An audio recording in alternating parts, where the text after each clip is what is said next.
Aujourd'hui, c'est mercredi, c'est jour des petits. On va donc parler littérature jeunesse avec un écrivain dolois. C'est Pierre Gemme, auteur de romans, récits et livres pour la jeunesse. Très inspiré pendant la période du confinement, il en a encore sous la plume et s'apprête à publier plusieurs ouvrages qu'il va nous faire découvrir. Pierre Gemme, bonjour.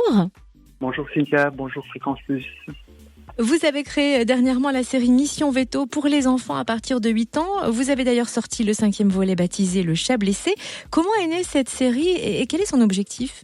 Dans cette série illustrée par Cécile Bay, qui est publiée chez Flammarion Castor Poche, destinée aux enfants à partir de 7 ans, je voulais vraiment sensibiliser les jeunes lecteurs à la cause animale. Qu'il s'agisse de gros animaux comme les veaux, par exemple dans une ferme, ou des plus petits comme le hérisson, qui sera le héros du prochain tome à sortir début 2021. Et puis aussi faire découvrir aux enfants le métier de vétérinaire, qu'il soit rural ou vétérinaire de ville. Cette série va comprendre 8 tomes. Pouvez-vous nous résumer l'histoire de celui qui vient de paraître, Le Chat Blessé ? Oui.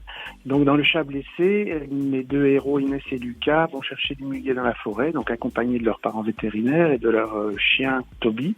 Ils trouvent un chat prisonnier d'un collet. Mais ce n'est pas un chat comme les autres, c'est un chat arrêt. Pour moi, c'était l'occasion de parler de différentes races de chats. Le chat arrêt, mais aussi le chat sauvage, qu'on appelle aussi chat forestier, un chat qu'on a dans nos régions puisqu'on en trouve dans la forêt de Chaux. Et puisque vous êtes très sensible à la condition animale, vous allez aussi publier Les Grandes Histoires de la Tanière le 30 septembre. Racontez-nous cette aventure. Oui, j'ai écrit Les Grandes Histoires de la Tanière, un livre documentaire publié chez Flammarion, car en octobre, le premier zoo-refuge de France, appelé La Tanière, justement, ouvrira ses portes au public.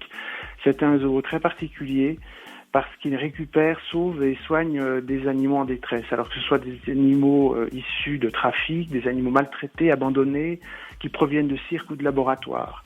La plupart arrivent en piteux état, ils sont réparés, comme ils disent, puisqu'ils possèdent la plus grande clinique de France vétérinaire au sein de ce zoo. Une fois soignés, les animaux sont replacés en général dans des parcs animaliers.